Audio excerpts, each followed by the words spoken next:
pledge allegiance to the flag of the United States of America and to the republic for which it stands, one nation, under God, indivisible, with liberty and justice for all. Thank you. This meeting is being televised by Chelmsford Telemedia. Anyone else planning to record? Okay, welcome. As you might notice, Superintendent Lang will not be with us tonight. Unfortunately, there was a death in the family in the services tonight, so in his stead, Dr. Hirsch is going to take the reins tonight and see how this goes. as we go through the thing. Starting off, the first item of business tonight is approval of the minutes from our meeting on June 18th. So I'll entertain a motion to approve the minutes. I make a motion to approve the meeting minutes from June 18th, 2019. Okay, any seconds? Second? Seconds. Okay.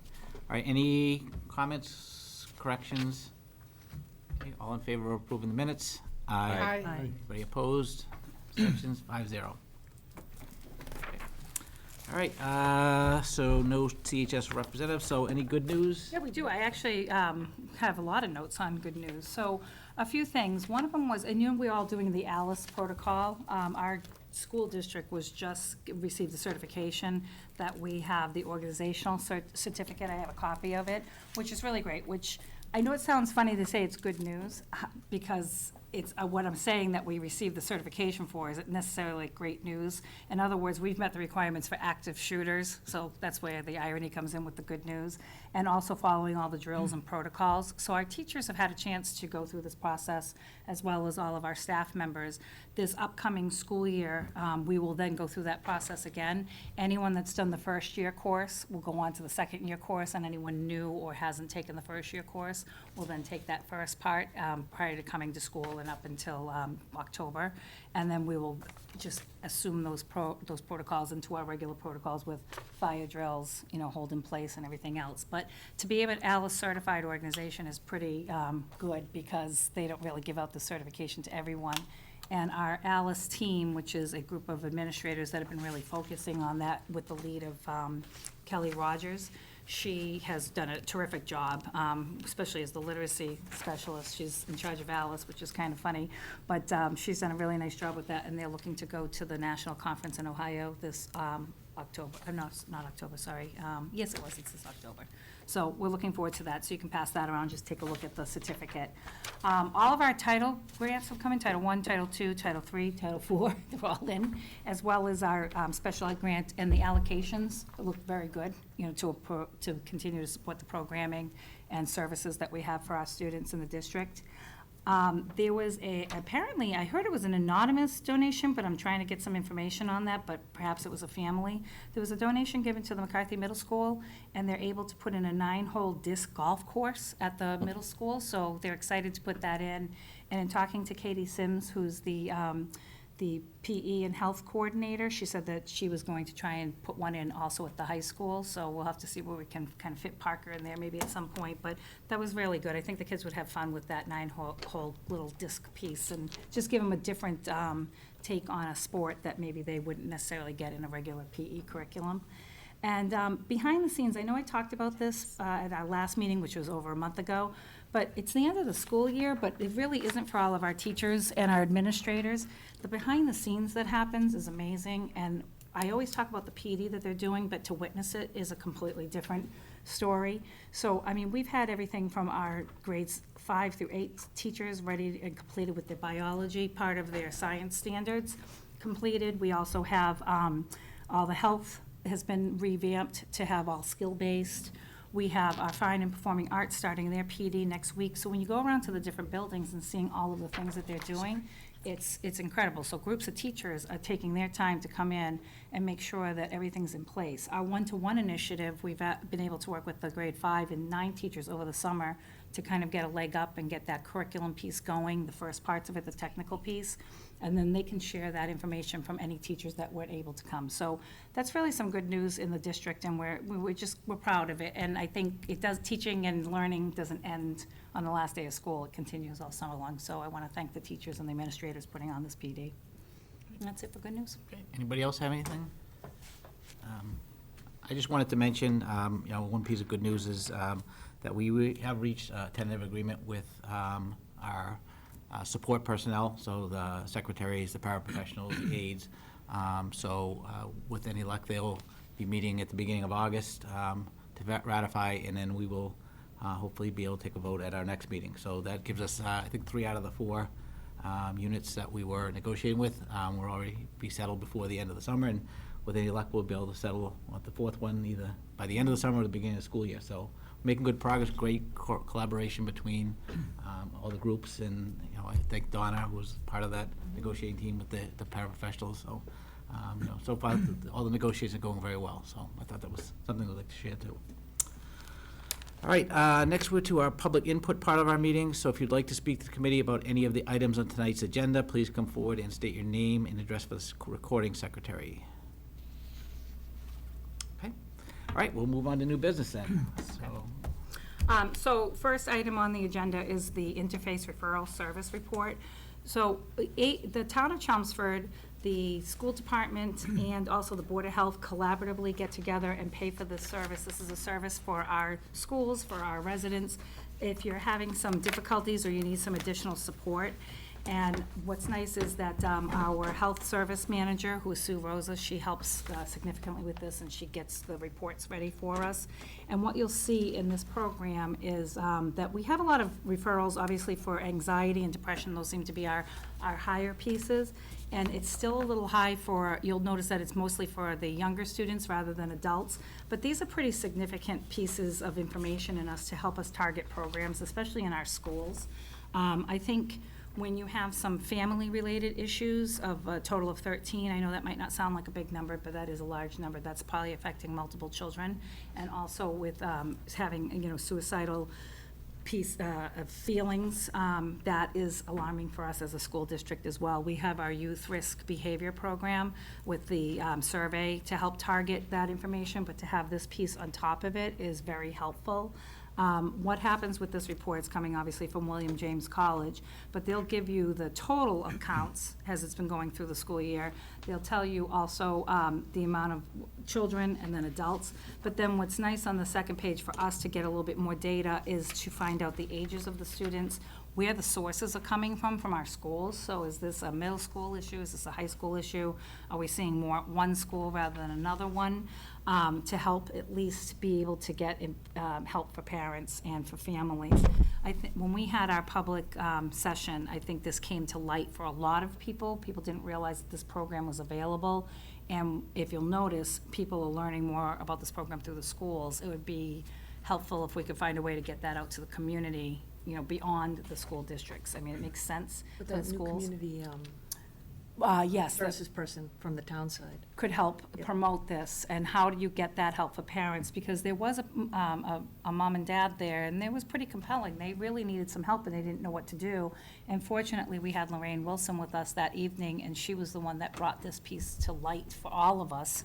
And that parents, I believe, has been able to receive the help and support that they need. So it's great that we have it.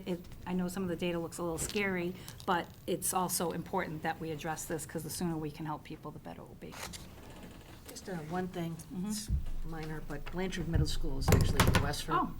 It's not in Chelmsford. Yeah, well, we're gonna take in another, we didn't tell you? You didn't get the memo? We're taking in another school. That'll be great. It could have been a student that their SACID probably could have got connected if they went to that school district in the past. Yep. So if they went to that school district in the past, sometimes they get kind of pulled into our data Okay. a little bit. I am glad Check to, with Sue on that. sorry. I am glad to see that, hold on. I am glad to see that most of the people that have learned about it have been through the school system, so it's good that people are at least talking about it. Well, especially if the school age is our larger Right, number. yeah. This makes sense. But you'll see, and even on that last page where they have the highlighted numbers, the larger numbers, obviously, anxiety, and is one of the bigger ones. But if you'll notice, the note on here is that some of these are combination issues. So it could be one person calling about anxiety and depression, so this is not indicative of the total amounts of cases that have been called in.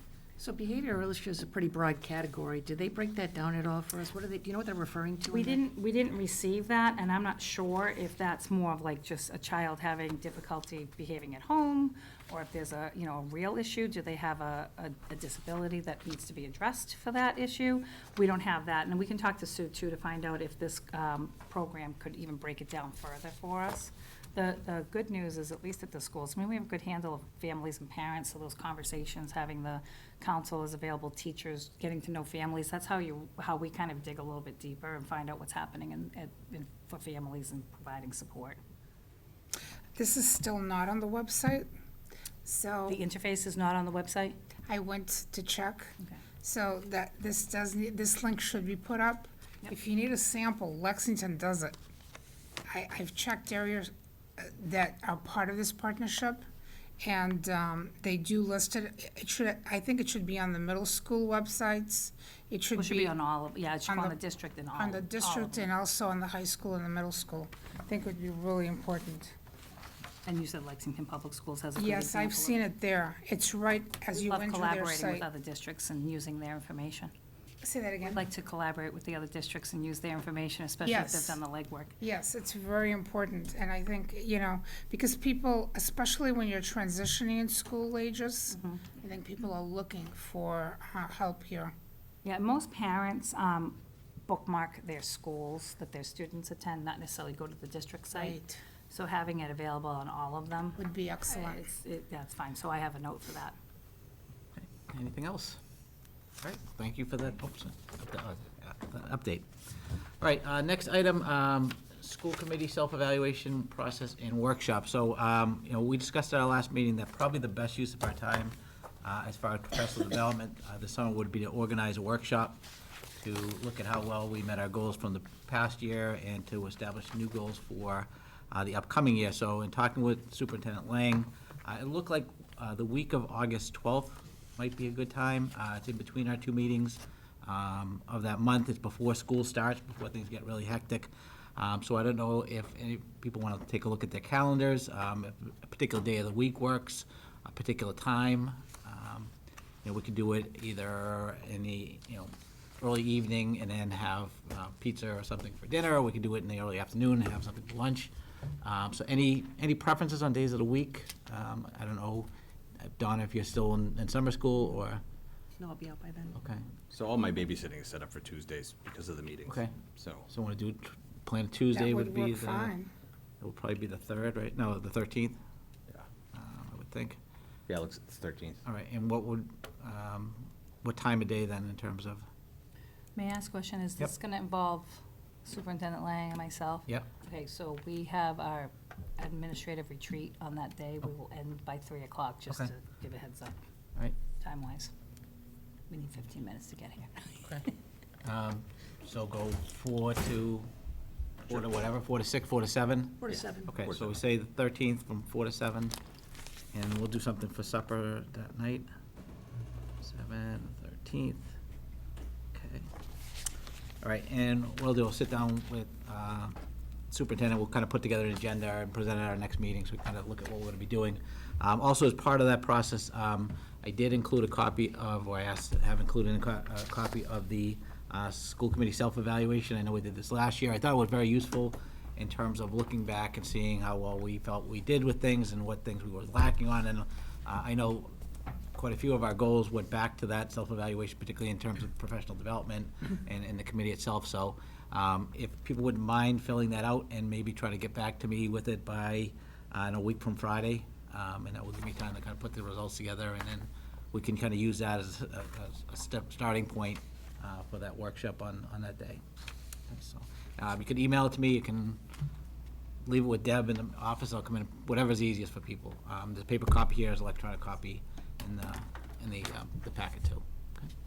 So any questions on It's 23rd, right? any of that? Yes, no? Or it'll be No. the day for. We'll look at dates, just making sure we, Dates? 13th. Okay. When you when want it's to buy. due. Oh, yeah, So the it's Friday, July 2nd. would be. July a week- 2nd. August 2nd? August In 2nd. August August 2nd, I'm like, ooh. if that works. That works. Okay. I found it to be Yeah. really. It's a fairly easy tool, so I don't think it'll be difficult to fill out. All right, anything else on that? Okay, so the 13th, 4 to 7. Good. All right, moving on. So we're on to agenda item number 3, and this is the alternative structured learning days, AKA blizzard bags.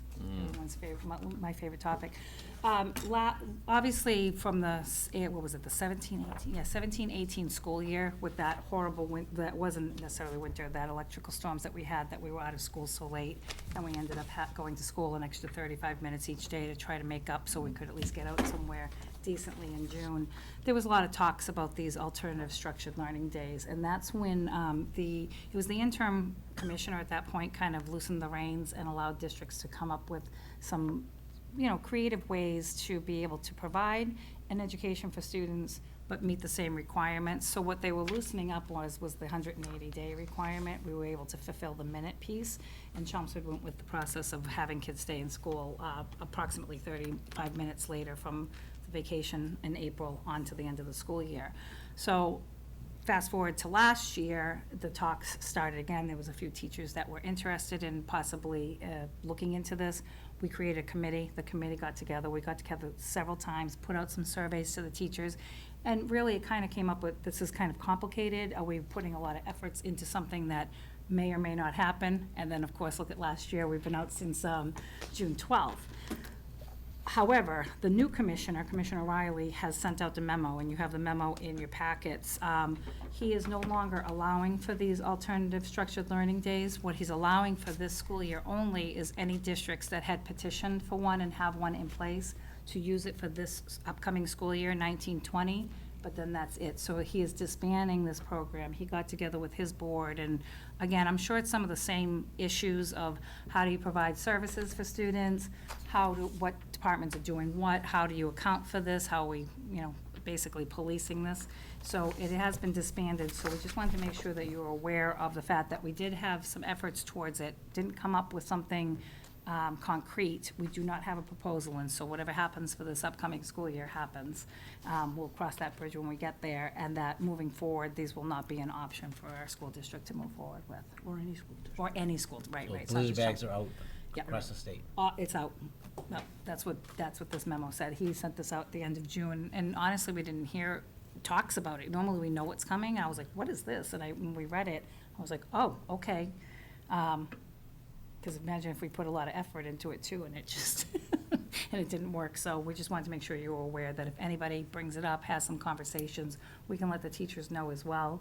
And it usually probably won't come up unless we start seeing some inclement weather, or we end up having it's electricity in Chelmsford. It's not necessarily the weather, it's electricity. We can get rid of the snow, we just can't put the lights back on. I wish they would just go with the hours as opposed to the dates. Yeah, the minutes would be easier, because quite honestly, we do more minutes in Chelmsford than the 900, 990 that are required by the state. But it's the 180, they're holding strong on the 180 days, which is interesting, because private schools don't necessarily go 180 days. Nope, they don't. No, they don't, that's right. No, they Well, don't. Case in point, right next to me. So, all right, any other questions on the memo? Okay, well, thank you for putting together that committee anyways, and for the work that you did. You know, it was interesting. I think people learned a lot too, so it wasn't, for no effort at all. Teachers were very surprised at some of the regulations that go along. There's things that they just don't have to deal with on a daily basis. And just even getting to know other colleagues, some connections were made, so you gotta look at the bright side of it. All right, anything else? Okay, yeah, moving on to accelerated repair. Yep, so, again, Dr. Lang put together a report for you. He just wanted you to know that the South Row was accepted into the accelerated program. That's gonna be for the roof. And once the paperwork is completed for that, what will happen is they'll give us the next steps. And his plan is to give, obviously, the committee some updates as this goes along, but this will be really good, because South Row needs a new roof at this point. In your packet, you'll see that there was the email from Paul Cohen and from the Building Association as to the acceptance and what the next steps are gonna be with that paperwork. So he's in the process of putting that together, working together with the town, and then we'll make sure we get that roof up and running. Do you happen to remember what the cost would be and what the reimbursement would be? No, I didn't get that information. I probably wasn't in that meeting, but we can get that for you and report back out. And I think the goal is to get it done before school starts again. Right. Would be good. A lot of things happening, right. It Yeah. would be nice, it's easier without students in the building, obviously for security, Right. disruption in the building, so the goal is to get that up and running fast. The nice is that it's one level, Yep. one flat roof, so hopefully there won't be too It's many. even only partial, it's not even a whole roof. Right. It It's shouldn't just be too, over- it's not that as large a building as some of the other ones, the footprint. Right, any questions on that? Okay, moving on to the financials. And then we're gonna move that over Yep. to Joanna. I'm just good at spending. Included in your packet is the, kind of a year in review of the financials for fiscal year 19. First is the memo you've been seeing for most of the year, so really no surprises. Our budget is 59 million. And when you look at the reports, it shows we're a little over at this moment until we talk about the transfer to the circuit breaker revolving fund.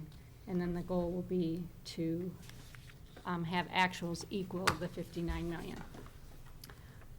So there's the memo, there's the year-to-date budget report of all the detail by each DESI category of what our budget was and what we spent. There is a grant and revolving fund summary. There is a couple areas that are unfavorable slightly, so there's a memo requesting some budget transfers from favorable areas into 4 areas that were slightly unfavorable. Also included is the student activity balances for the high school and each middle school. So it's a lot in item number 5. We'll start with the memo. Yeah, please. Okay. So again, we're at the 59 million. Many of the variances kind of aren't there anymore because when we reallocated the funds at the May meeting to do some one-time purchases, that those favorable variances went away. But the common theme, and the reason I put it in this report, the reason we were favorable is because of basically teacher salaries coming in slightly less than budget, because we do budget at Master Step 3, but who we hire for that position may not necessarily have that Master Step 3. But then the reverse happens with transfers. If a teacher who was Master's Step 11 transferred in, we would be over. But when all of that nets out, we were still favorable overall for the district. Page 2, the specialist teachers was slightly unfavorable, and that's because we had budgeted an offset to the CHIPS revolving fund for some of those CHIPS teachers, but because we were so favorable in other areas, we decided not to take that offset and then just to cover this small $4,000 from another area that's favorable. School security, we were talking about all year, was slightly unfavorable by 26,000, and this is because we did not take the offset to the transportation revolving fund. Remember the whole parking revenue? Again, because we were favorable in other areas of the local budget. Can I just ask, and does- Yeah. so those funds that we're not gonna use, they just stay in those accounts? They just That stay in the and revolving They can fund. be carried over in those accounts? Yes, all the Okay. revolving funds Okay. carry over, yes. The next unfavorable variance was custodial services. We were slightly unfavorable by 20,000 this year. And we do need to cover for a daytime custodian when the regular custodian takes his earned vacation or personal days. So that's the reason we were slightly unfavorable. And then going forward in the budget, we'll just need to budget a few more hours for that type of coverage. The last section is the tuitions. So you've seen this chart all year. The bottom line is we budgeted $7.45 million in special ed tuitions. We had slightly less than that, $7.412 million. We take offsets to this. We had originally budgeted to the school choice fund. We are not recommending we take that offset because we have other favorable areas of the budget. We had budgeted a Valley credit of 200,000. The credit came in at 549,000. So that was significantly more. That helps reduce the 7.4 million of tuitions. Therefore, the amount that will need to be transferred to circuit breaker is 2.274 million, and I'm going to ask you to vote on that. Once we do that, and then there's one other transfer we'll talk about with uncollectibles for food service, that will bring the local budget on at exactly 59 million. This will still leave 1.9 million in the circuit breaker revolving fund at the end of fiscal year 19. We've talked about the quarterly payments that come in for circuit breaker, and if you remember, last year's fourth quarter payment came in July. And then you never know what this year's fourth quarter payment will come in. This year's fourth quarter payment also came in July 2nd. So that was 800,000, 815,000. That will book in fiscal 20. So, but there were still then 4 quarterly payments for the year. So it leaves us in a very good position in the local budget. It leaves us with a very good position in other revolving funds, and it leaves us in a good position in the circuit breaker revolving fund. Are you going to ask us to transfer that circuit breaker money tonight or the Yes. next meeting? Okay. Just tonight, Okay. yes. Okay. Oh, go ahead. Okay. Is adding the 800 to our 1.9, it's going to get us to 2.8, is that We're s- okay? Are we all right? It's still? okay, it's close, Okay. right? You can have a year's worth, and we were at like the 3.2. Okay. So we're still under, we're in a safe, yep. Okay. Good question. So we were at 4 payments because they paid the last one in July of 2018. Correct. Okay. And in, yes, both years. It's good to just have 4 payments Right. every fiscal year if you can, but you never know. The next section is school choice. That balance is $1.6 million. We have not taken any expenses to the school choice revolving fund because we're building this fund to pay for the one-on-one initiatives, the hardware leases for the students for 5th and 9th grade.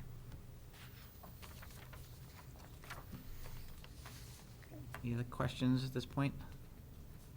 No, I just want to say July 2nd is pretty good That's not bad. for a change. It's a little deeper into July usually, right? Now, on the Valley credit, what is the remaining 348? Where does that end up? That ended up being like a surplus. Okay. Because we originally budgeted 200,000. Yep. And we ended up taking the whole 549, so that was part of the whole reallocation of the one-time purchases. Okay.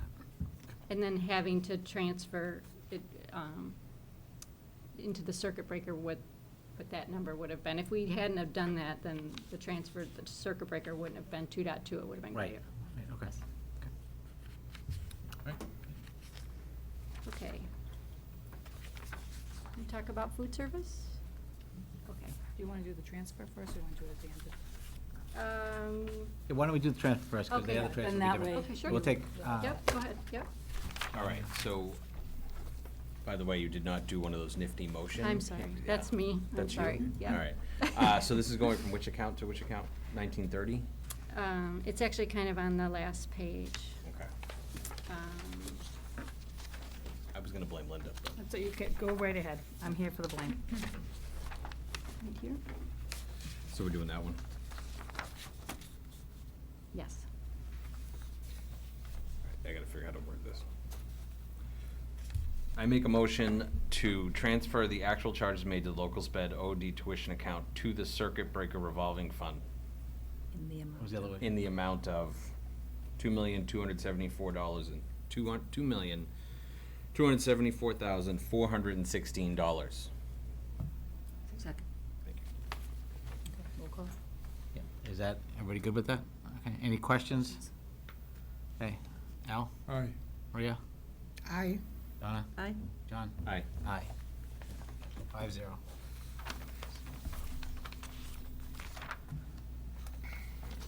Thank you. The next topic is related to food service and uncollectibles for children who are unable to pay for breakfast or lunch. And we have a balance this year of $21,077.26. And as a reminder, the reason we vote this is because the food service revolving fund receives federal money for people who are free and reduced. And we get that revenue, and that cannot subsidize someone not able to pay. If you're not able to pay, you should apply for a free and reduced lunch, and then you can go about it that way. So that's why you're voting on this. I know it's a difficult topic. It sounds like a big number. It is a big number. Overall, when you look at total revenue collected in the revolving fund, it's well over $1 million.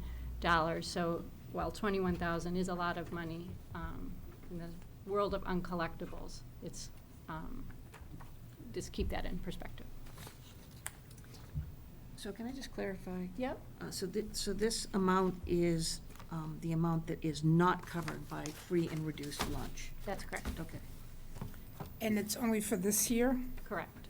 Okay. There was somewhere here, I thought that we had prior years. Right, the report that is included in the packet that lists, just kind of a list of, there's no student identifiers or anything, but just the list, is a cumulative report out of the system called Meal Magic. It keeps it for years and years, so that's why I'm showing the trend of each year. Okay, so for the trend that we see here is 17, 18, oh yeah, we're in 19, okay, got it. I've got the going up, amounts, though. but they keep on going up. Yeah, I was gonna say. It went It's up going, considerably. it was up and then it was down and then it was up.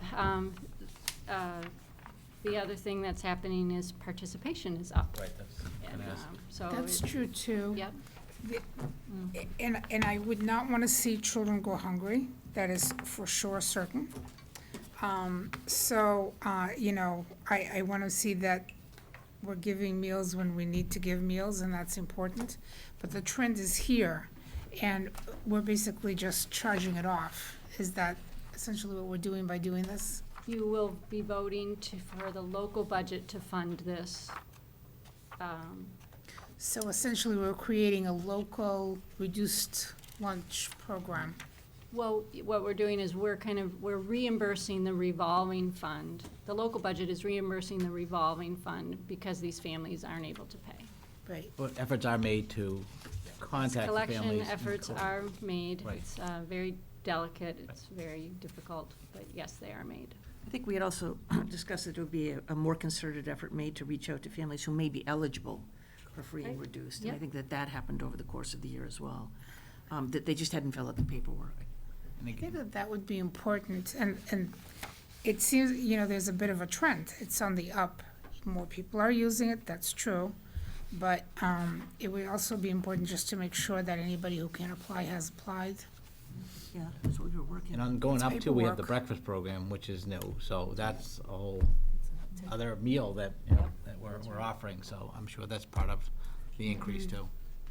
So what, when we do this, is it just at the beginning of the year when people come and register? Or how does it Well, when they work? register, also the schools try to work with them, and like what Joanna was saying, it's very delicate, because a lot of families are proud, so it could be even just families that may not have had a situation where money is tight, and they find themselves in that, and they feel embarrassed, they feel as though they can get past it, so they're not doing that. So it's really, the schools try to work with these families to provide them with that option, because it's not just free and reduced lunch, there's other options for these families to apply for other funding outside of the school district to be able to receive monies to support their families. So it is that conversational piece. You can't force them to do it. It's also a lot of privacy that goes around that piece as Right. well for the students when they're getting lunch, information for us as a district and monies that we receive. So it is a delicate balance, but most likely you are seeing the uptick because, yes, it's 2 meals now and more people are using it. So I'll be curious too to see if this is if it's a trend, then we'll start to see that trend in the next couple of years. But we do work through our counselors, through our principals. It's not just at registration. Okay. So it's counselors and principals. Is there any way that we can, the social worker concept was a good one, I think? Yeah, social worker, but And- it's privacy laws too. We can't, I mean, nobody Right. can know who's on free and reduced lunch except for, a few people within the district, right? So there's a lot of privacy that goes along with that. Teachers don't know. Well, They I don't- can understand that, but who can can a person go see? They would see their principals, counselors, social workers. And That's- those are the only folks who have the privacy. to be able to work with families to have them fill that piece out. Then the privacy ends up actually with us at the district. because I they'll think be it filling might that be a information very in. good thing, and I never saw one coming home when I've been in the system. So, but just to make sure that people are aware that, they can apply for this, and if they have the need, that these folks are folks that have the privacy rules around them and are not gonna go around spreading the word, that it would be very important for them to come and see one of these individuals. Just sending out that notice to everyone, and then if you fall within the group and you feel that you can apply, then you go ahead and apply. There's no singling out. Yep. Just provide, I think it would be really good. I did not see that at any time. Yeah, I don't know. I don't remember if we ever Yeah. received that as parents. It would, food service, I thought food service sent something out Yeah, I at was the gonna say, beginning don't of the send out year. the Connect Ed and the information. I thought they sent out a brochure. Yeah, my kids have been in it for a while, but I remember getting things. Yeah, I just don't remember. I'm sure they did. Yeah. But also, I think your teachers are your first line of defense, and I think that sometimes if they, maybe suspect that something is happening, then a lot of times they'll reach out. They'll reach out to the counselors too. Exactly, to kind of follow up with the families and whatnot. Sometimes the kids, they say certain things, and then that's another venue to, they might say something is happening, and then the teacher will then relay the information, and there'll be follow-up. But it's a really delicate balance. It's hard. Al? I think there's another factor, in reading with some of the discussion at Selectmen's meeting, we reached the 10% affordable housing, but my understanding is that there's still a significant need. And if that's the case, it actually talked in one of the newspaper articles about making choices of whether to pay for the housing so you have a place to be, and then cutting down on food or whatever. So I think our community, we've discussed this a number of times, has a changing element to it. And we're going to have to face these issues more than we have perhaps in the past. And I will tell you, when we're talking about the grants coming in, our Title I grant for students that, need those type of monies, we have passed the 5% poverty. So we are receiving more money, which sounds great, but that means we have more poverty within the district, right? And so we need to provide those services for students. So we are seeing the uptick, and clearly the federal grant is making that very clear to us that we have more poverty in Chelmsford.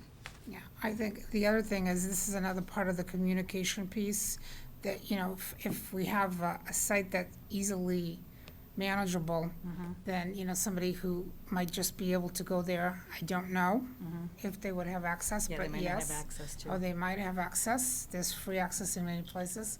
It would be important to do that regularly. Do we need a separate vote on this one? Yes, please. Okay.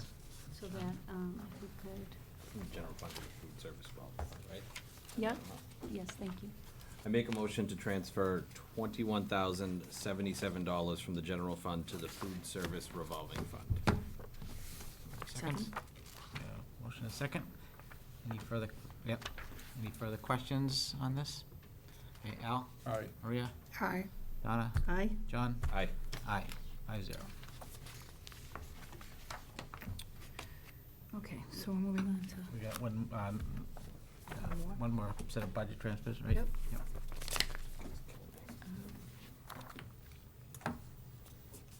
In the, Right, yeah, yep, this is in the, Yep. this is the memo.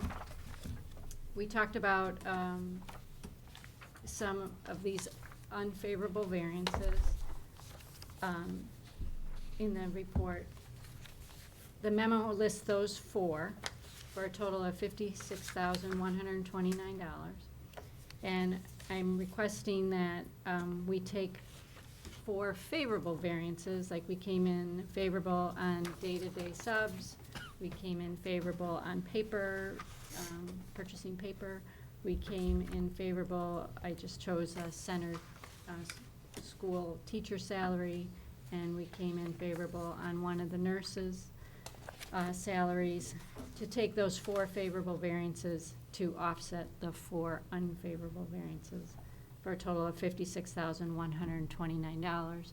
And then when we run the final report for fiscal 19, the year-to-date budget report, every single DESI category will be within budget for the total of the 59 million.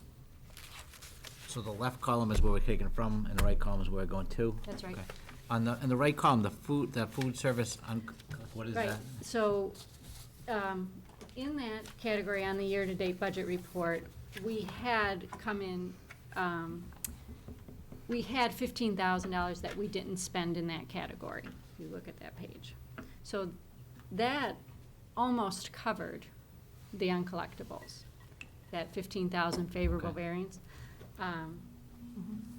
But it didn't, so that's why I'm asking for the extra 5 to cover the full 21. So you voted the 21,000 Yeah. to reimburse the revolving Okay, fund. yeah. But then the category that actually gets charged to didn't quite have 21,000 there. It had. Can you just ask one question? On the nurse's salary at CHS, now why did we have that overage? We were favorable there because there was a vacancy and the nurse that came in was not at step 3. Okay. It was just her, Experience. her Yeah. level of experience. Mhm. But we had all the positions filled.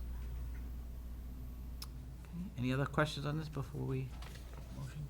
I have a question on the motion. Do Yeah. I have to list the individual line items, or can I do them as listed? I think you just say as Okay. listed, yep. I make a motion to transfer the money from the line items as listed in the favorable column to the unfavorable balances as listed in the amount of $56,129. I'm getting better at this. That's good. That was pretty good. Getting better. Second. We have a motion and a second. Any other questions on it? Okay, Al? Aye. Maria? Aye. Donna? Aye. John? Aye. Aye, 5-0. Now we move into this year, or next year. Yeah, now, whatever. yeah, no, we're into this year. This is a transfer, but this is to support programming. So in this, for this memo, what you have here is to give you the history. When we're developing the budget, obviously, we're developing in that based on enrollment projections that we currently have, to be able to get you a budget, to be able to go to town meeting. So the first parts of this part of this packet is the memorandum, which kind of talked about the student enrollment report, which in October we have our numbers, and that's Dr. Lang's memo, as well as the actual student enrollment projections. So that would be the first 3 pages that you have. On that third page was where we had highlighted several of the classes where we felt as though those numbers were getting higher, so we wanted to add an extra section for those grade levels. So that would have been at the Byam Elementary School, grade 2. That would have been Center, grade 1, Harrington, grade 1, and as well as grade 3. So some of those bubble classes are following up. So those yellow ones are where you would see 5 sets of classes rather than 4 sets of classes. As we're watching numbers, as we're looking at numbers and working with the principals over the summer and with our central registrar, we start to look and see if there's any upticks in any specific areas. And one of the upticks that we're seeing is at the Harrington Elementary School in grade 2. So currently, they're up to 100 students. Our goal is to keep class numbers roughly closer to 20 per class, K1, 2. We're trying to put in their foundational skills at that point. So in working with Rob Aslan, who is the principal there was a request to add an extra 5th section of grade 2 at the Harrington Elementary School. And what we're asking is to do that, we would then do a budget transfer from the social studies position, which was a reduction at the high school level, however, was in the budget book, to be able to push it over to the Harrington Elementary School in order to fund this classroom for next year. So, I'm sorry, go ahead. Can I just make a comment? You guys print these things in black and white, and the highlighting doesn't come through? Could you do like a light gray? Mine looks fine. I know, I'm sure you're Yes. obsessed. Thank you. Yeah. This has been a thing for a while. We just, Yep, no, that's a good point. I didn't realize that what you had in your packets compared to what I had. So the already set bubble classes were Byam 2, Center 1 and 2, Yep. Harrington 1 and 3, and now we're gonna add Harrington 2. Yes. Okay. Okay. And we continue to watch the enrollments as we go along. They ebb and flow. I mean, you'd be surprised. Before, kindergarten used to be hit or miss for us, same with grade 1. When we had half-day kindergarten, we weren't quite sure. We usually have a good solid footing on the other grade levels, but based on some of these places that are opening up, people are coming in for rentals, this was an uptick, and this was an important piece to make sure that we added that in. So we're gonna be, obviously, I know you have questions, but we'll be looking for that transfer, and we'll be doing a roll call vote. So just if you could go over again, what's the social studies elimination there? So when we're doing the sections at the high school, we had an interim social studies teacher.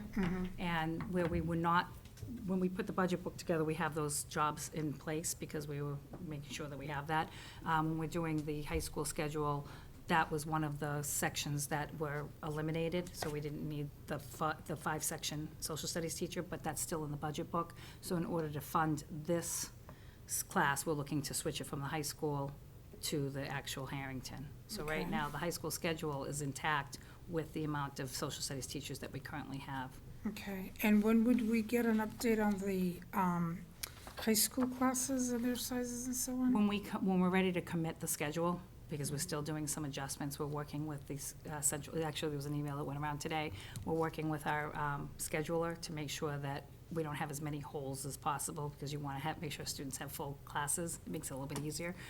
So once we commit that schedule, and we're looking somewhere, we usually try to commit it second week of August, so hopefully between the first and the second week of August, we'll have the final numbers for students. And then they'll Okay. come in, if there's any major changes, students have time to work with their counselors. So by September, we're walking in with, a full Okay, schedule. so I just want to know for certain that by doing this, and this position at the high school is basically not paid for, it's eliminated, I'm not then going to be looking at a high school schedule that is missing a piece because of this? Yeah, and I can assure you that, because I see the back end of that, and I've already looked at the numbers are very favorable.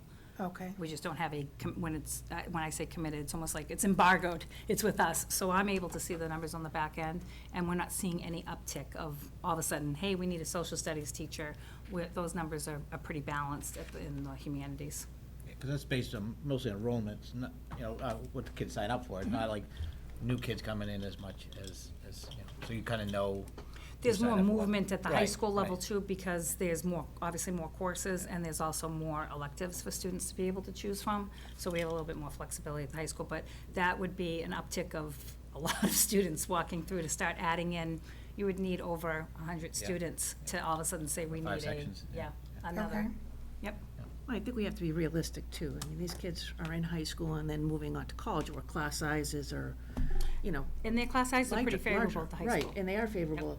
But I do worry about, and I'm glad that we're doing this, I worry about at the elementary level, because, we want to give them a really good, solid, positive start. Yeah, and with I'd this, like I to mean, the do it numbers all are the all. way through. I'd like to make sure we have it all the way through if we can. No, I agree with Well, you on that, but yeah. if we're But I gonna understand. allot some changes, if you can catch them at the foundational pieces, it gives them a leg up. But I can tell you that the middle and the high school numbers are right now looking very good. Okay, and so going forward, just let's say we didn't have this position at a high school level that we can suddenly shift over to the elementary level during the summer, and now we've got a balancing act that we've done here.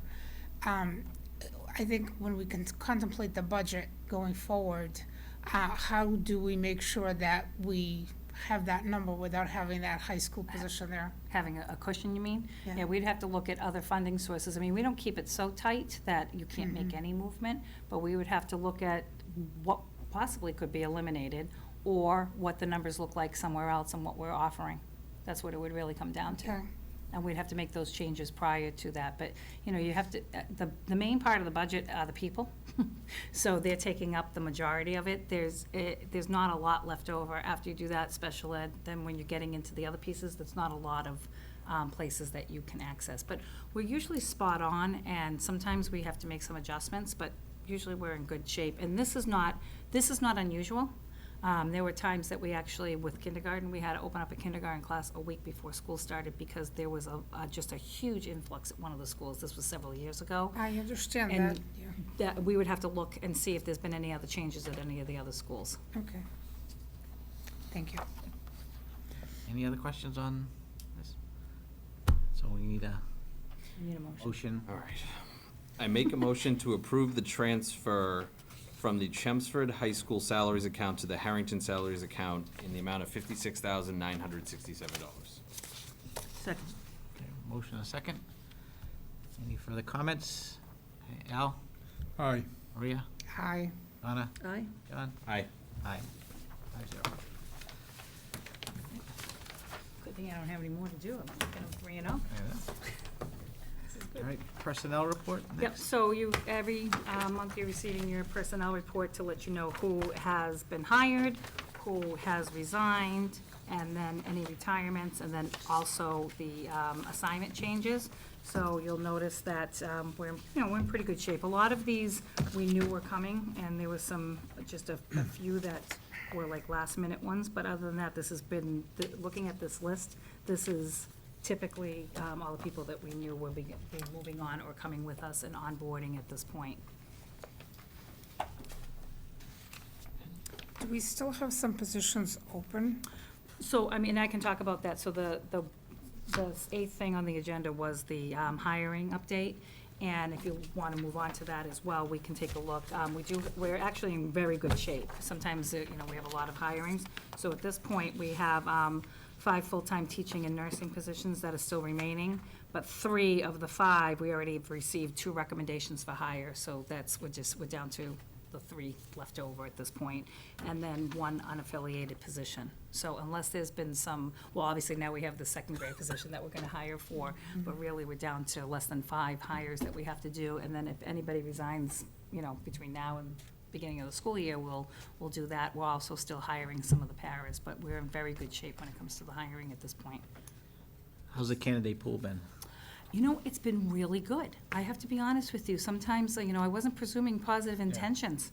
And when I looked, all of a sudden, I'm like, wow, there's some really good candidates. And we're not talking about people that are just jumping district to district. There's some really strong candidates coming through. And we're very happy, too, that even some of our hard-to-fill positions, like in the sciences and stuff, people are in place, they're excited, they're ready to stay. So we're saying we're on the upswing. So what do you consider to be, when you say really good people, what do you consider to be a really good candidate? Well, first of all, we're getting a lot of people to apply, which is good. That's a good thing. You're not Okay. just looking at 3 or 4 people. That's when it gets hard, because you're not sure, do you repost, do you go through there? We're seeing people that, even if they haven't held the position before, they have some experience. They went back to school for the job. And then on their resume, you can see even some of their part-time jobs, or they've come up with a committee that they're working on, all within alignment of moving forward to this job. Not, I was working, I don't know, say in retail, and then tomorrow, I took a teaching test and I want to be a teacher, right? You're not getting a lot of that piece. And a lot of them are already coming through with their advanced degrees, too, which is helpful. And like I said, having many people to choose from is great. Sometimes it's hard. It's a double-edged sword, but it's exciting when you have a lot of people that want to come to Chelmsford and work in Chelmsford. So when they're coming in with advanced degrees, that's good? Yep. Great. Just out of curiosity, what's the unaffiliated position? I don't know, do you know which one that is? Is it the communication? I was gonna say it's probably the Oh. communication Yeah, person, alright. yeah. Thank you. Yeah, I I couldn't would think think. who it was. When I saw that this afternoon, I'm like, Okay, any questions on the personnel report or the hiring update? The communications position is still open? Yeah, we started those interviews. We're ready to go to the second round for next week. We were planning on this week, but obviously, we, had some changes in our schedule. So we're hoping for next week to bring in a round 2 group of candidates, which is nice. Okay. All right, moving on then, if everybody's good, we'll just have some updates on ongoing projects. Yep, so we have, I don't know if anybody's had a chance to drive by either Center or Harrington. We were putting in the parking lot expansions, which is desperately needed at both of those schools, especially with the backup on Bill Ricker Road for Center in particular. So those are going pretty well. They're gonna get the drainage system in. Gary feels as though he's on point with everything and that he should be done by August 16th with those 2 new pieces, which is gonna be great. The high school, as you know, last year, they did the back parking lot and the striping wasn't completed, so most of it was for the students, but some of the areas, like, for example, behind the high school over by where the dumpsters are and stuff, the striping isn't there. I'll tell you, you can get more cars in, because the coordinators park them in. We pack them in there pretty good, but those will go in there. There was still a question, and I didn't get the answer to it, if we were gonna put numbers on there, like a number system, but we'll find that out from Gary, because instead of, we know who should be parking where, but more so for the faculty, because they're, around that, the track, there used to be the fence, and you could put different people's names, not names, but positions, but now that's gone, so everybody's just kind of mishmashing, putting their cars in. We just need to make sure we know everybody has a spot and a place to be, especially any of the traveling teachers or traveling administrators. They need to be able to get back into the high school, so that should be done as well. And then transportation, actually, the Connect Ed just went out, and looks like it's been going well. We have 2,376 already registered to ride riders, so we're in good shape, and we're looking to have about 3,400 total, and we're all said and done. So the Connect Ed just went out, and it seems to be, so far, going pretty well. We're ahead of schedule from last year, right? We are. Yeah. I don't know if a lot of that has to do with the word got out, school got out earlier, people were a little bit more organized because of that, and the early bird special helps. In the business office, they have a little thermometer, and and they had a date that they wanted to fill up a certain amount, and Yeah. they're way ahead of schedule, so. Little incentive program, well, there was popcorn, it was crazy, no. So out of those 1,000, are those mostly people who don't have to pay? It's a mixture. It's a mix? I do want to say I've seen a lot of parents, and we've all spoken to a lot of parents and kind of said this is a team effort. If you want your buses to run right the first day, we all got to really contribute. Yeah. And I've seen a lot of parents posting, like on Facebook. Don't forget. Yeah. So that's been good. So I'm glad to see those have gone up. Yeah, that's helpful to Yeah. say it's a team effort. Yeah. Well, if you want your buses to run right, it Right. helps when everybody's registered, so. Yeah, because that is the snafu, when all of a sudden you find out you have multiple riders in one section, and then the whole route changes. Going back to Parker, are we all done at Parker? Is that all done, all stripes? Parker's all done. Okay. They're in, that looks great. Okay. And just finishing up the high school one, and then finishing up these 2 larger parking spaces. I'll be curious to see what it looks like Yeah. too, at the 2 schools. But it's, like I said, desperately needed. There's not a lot of places to go. A lot of teachers at Center will park over at Town Hall and walk through the pathway to get into work. It's All right, serious there. Yeah. All right, any other questions on the projects? Okay, any liaison reports? Yes, congratulations to Lori McCarron. She was chosen to serve on the Department of Elementary and Secondary Education Special Education Advisory Council. Oh, nice. Very nice. All right, anybody else, liaison reports? Okay, any action items, new items? No? Sure. All right. This letter of July 16th was addressed to Superintendent Lang and Chairman Dennis King. It's with mixed emotions that I submit my resignation from the Chelmsford School Committee effective July 31st, 2019. I've been involved with the Chelmsford Public Schools as a parent, teacher, coach, advisor, administrator, and most recently as a school committee member. During this time, I've encountered many wonderful people of all ages and have come to believe that Chelmsford is a fine town with an excellent school system. It's now time for me to spend my time in different ways. My family and I moved to Chelmsford in 1972, and we knew very little about the community. I was filling a social studies position created by a teacher out on leave, so we didn't know how long we'd be here. We soon became involved in the many organizations and activities that the town offers. My children graduated from Chelmsford High School with the classes of 1987 and 1989 and have gone on to successful professional careers. My wife substituted as a school nurse from time to time and thoroughly enjoyed it, and I was able to remain in the system. I want to close by saying thank you to the many young people and educators that I've had the privilege to work with throughout my career. Sincerely, Al Thomas. Unfortunately, I've been aware of Al's intentions for a few weeks now, and I was hoping we could talk him into sticking out until the end of his term, but I fully understand him wanting to spend time with his family and after dedicating so many years to not just the school committee, but the Chelmsford Public Schools in general. From a personal standpoint, I appreciate Al has done for me. When I first decided to run for school committee, he was the first person I sat down and talked with, and even though he was running for the same office, he spent an hour and a half with me talking about all that goes into the school committee. He served as a role model in terms of how to conduct meetings as a chair. A lot of what we do and how we do it in the meetings comes from when Al was the chair of this. As far as the importance to the committee, it'll be hard to replace his experience, his knowledge, his way of working with his colleagues, the way he spoke to and treated all those who came to our meetings. There's no one person that can completely replace everything he's done for us, so we can only hope to pick up where he left off and continue to make the Chelmsford School Committee the best that it can be. I could go on and on extolling all the ways Al's made Chelmsford school system and Chelmsford in general a better place to be it as a teacher, a coach, a principal, a super fan, a leader, a community servant in his role as Rotary president, but most of you already know those stories. And the stories go beyond the borders of Chelmsford as well. Just this past week, I received notification that Al will be honored this fall at the MASC Annual Convention with a Lifetime Achievement Award for his contributions to the Chelmsford school system, an honor I believe is well-deserved.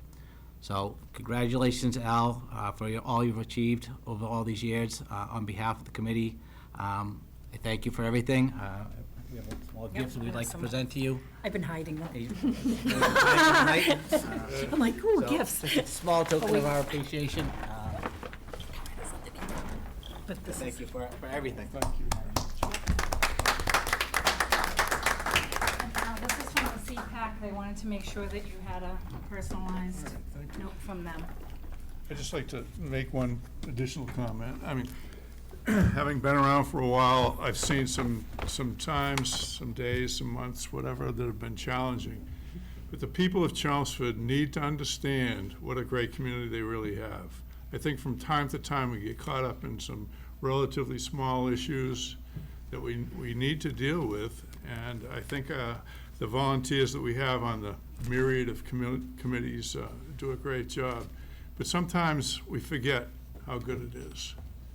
And I think anyone coming in from some other places, like we're talking about class size, I have to bite my tongue because our class sizes are fantastic compared to where we were when I came to Chelmsford. Yep. We were having 30-something in a class and looking to put more seats in. Clipboards and Yeah, the so heating. we've made Sit on the tremendous heating. progress. We have great facilities in town, the leadership of the town in terms of new police, new fire, new Department of Public Works.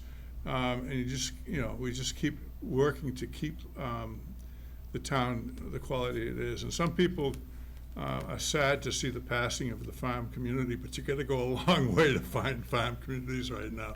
So I think we have preserved the essence of the town. I didn't come from here, I came from a different place, but as far as I'm concerned, it's my hometown, and I think we should appreciate it and just continue to work to keep it that way. Amen. Anybody have? Al, I think that you exemplify, okay, the essence of this town, the volunteerism and the way that people give. I can't think of a better role model. And I had started to write a few words, and then I realized that it would be best to speak from the heart. I'm going to miss you so much. I really am. You have seen us through some very, very difficult times, and some good times as well. And I think that you've done it with integrity, and you've done it with grace. The thing I'm going to miss most about you is that when we've sat here and we've talked about standards and MCAS, and all of the acronyms that we use that, you know, you said were so hard to figure out now. The one thing that you always did, and that I will cherish, was you brought it back to what was the most important thing, and that was our students. And I'll never forget that about you. And I think that I will always carry that with me, okay, that is where the focus should be. And I think that you have exemplified that throughout your career and in your service here on the school committee, and I thank you for that. Thank you, I appreciate your kind words. So, when I ran 4 years ago and I got elected to this committee, whenever I would tell somebody I'm on the committee, they're like, so you know Al Thomas? And that, which is a very common response. And I've only had the grace of working with you for the past 4 years, but when you talk to people, there are people with very long histories with you in their life, and that longevity of service and what you've given back to people really shines through, and people talk about you in such high regard. Personally, for me, and I think you know this, without you, there may be a chance I'm not on this committee, maybe for a second term or during some of those challenges. And you asking me to stay is the reason I'm here. So, and since then, we've done some really great things, and I really appreciate you, and I'm really going to miss working with you. So thank you. Again, thank you. I'd just like to add that, you know, when John came on and other people have come on, you can be in education a long time and not be prepared to be school committee, because it's a world unto itself. And I think successful committees grow into being successful. They don't come here, you know, knowing everything and able to make all the wise decisions. But after a little while, you figure out how it works and become more, you know, just example, the other night when you had the swing vote, that's one of those learning experiences, because all of a sudden, you know, a lot of times the responsibility seems to be somewhere else, and then all of a sudden it's right on top of your head. Those are things that no matter how long you've been in education or interested in it, you don't have everything when you come in. You have to kind of grow into it. So, and I think John's a good example of someone who's definitely grown into the job. Thanks. So, I'm not gonna take it personally that you're leaving right after I come on. I just want you to know that. I was driving into work the other day, and I passed the island in Westford that's dedicated by the Rotary. And it talks about service, and that's the way to build strong character. I think you truly exemplify that. I've seen it in you. I've seen it all through the work that, you know, I've been involved with. Everybody does know you, but they know you because you've given of yourself. And so I really want to thank you for that. I was wishing very much you'd stay on, because I've learned so much from you just in these very few months I've been on. And I just look forward to seeing you around here and being part of us as a community. Thank you. I started my letter, I have mixed emotions, and after being involved in so many ways for so long, it was a tough decision, but we all reach a point where you know it's the right time, and I reached it, and I know it's the right time. Well, again, thank you, Al. Thank Best you of luck all. in your travels. Hopefully, you get a lot more cruises in and everything else, and Yeah, that'd be good. you'll enjoy your retirement. Okay, so I guess we'll finish I up have with to say, I should get an award for the fastest meeting. I do believe I. well, we do have voted public on comment yet, so. it. Oh, that's right. Oh, Mike's here, I forgot. Yeah, so I take it back. We have people in the crowd, so you never know. I gave him a limit. I told him he's got a limit. You know what, you guys have said it all. Okay, so if anyone for public comment at this point? Okay, just give your name to this. Yep. My name's Hannah Barker. I live on Newtown Way, and I wasn't expecting to make any comments tonight. And the first one, I will add to the thank yous for all that you've done. But the thing that came up tonight, and I feel obligated to speak, is on this communications director. I think you all got the email I sent around. I really would stress that I feel like you should keep your options open. You should not commit a salaried position. You should work on a contract or function as a facilities overview. But we don't know what we don't know. And if you spend the only salary we've currently got to put in that direction, you're making a commitment. And you could get, I really think if you can do an overview, it will be like the facilities. We didn't know what we needed or the long-term game plan until somebody laid out all those options for us.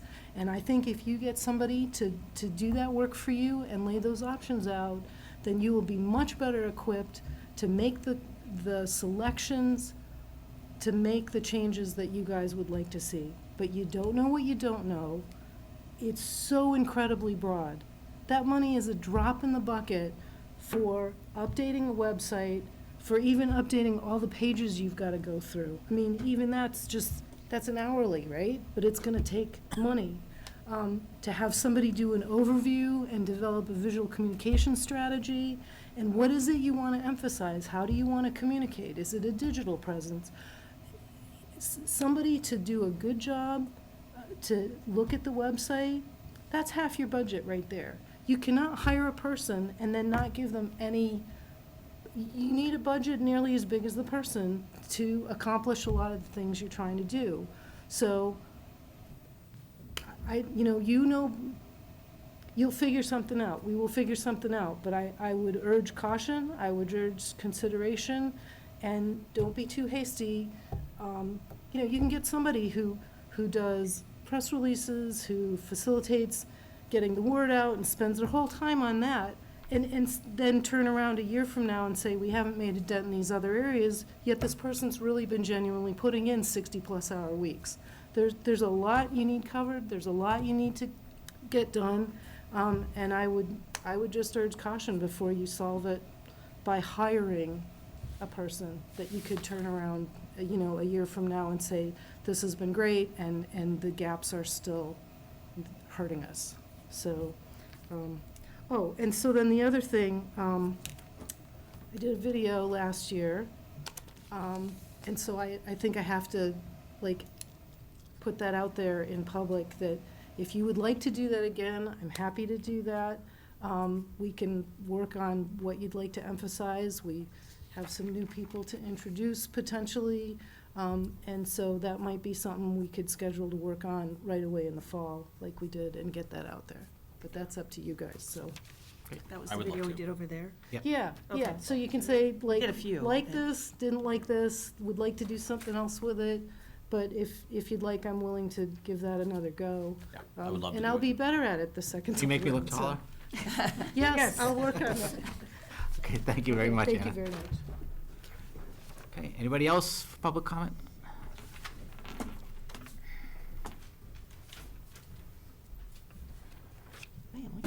Sure to give your name. Hi, Emily Antle. I'm on the Board of Selectmen. I just, I wasn't planning on saying anything, that's why I'm in a sweatshirt, sorry.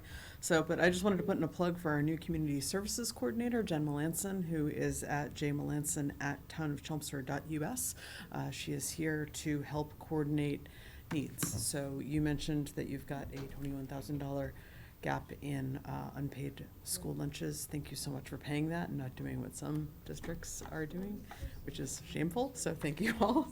But if there are families who are in need for any reason, we do now have a services coordinator who can help you find those resources and help you figure out what your next step is. So I just wanted to let people know about that. Thank you. Thank you. One thing, we were talking about the interface. I just wanted to make sure that the new person was getting that information from Sue Rosa, correct? That's who had Probably, it? because it's a combination of the town, the school, and the Board of Health, and Sue probably's already. Right, that report in here is, Yeah, may I be put that helpful. down too as a Yeah. note. Just in case somebody is watching who's like, oh, I should probably figure out how to do that, there is a resource. So Yes. Jay Melanson at townofchelmsford.us. Jen Melanson, she's a licensed social worker with a lot of experience, so. That's great. Thank you. Thank you. Okay. All right, anybody else? Okay. All right, so at this point, what we're going to do is adjourn from our regular meeting and go into executive session and not return, so I'll entertain a motion. I make a motion to adjourn into executive session and not return to regular session Or, for the purpose, oh. Forgot about the purpose, sorry. Yeah. You got it? you got it? For the purpose to discuss strategy with respect to collective bargaining or litigation, Okay. There's only one person that should make the second. I second that. Second. Thanks. Okay. Do we have to do a roll call in this one? Executive session? Yes. Okay, Al? Aye. Maria? Aye. Aye. Donna? Aye. John? Aye. Aye, 5-0. Okay. Thank you all very much. We're gonna Thank take a you. couple minutes.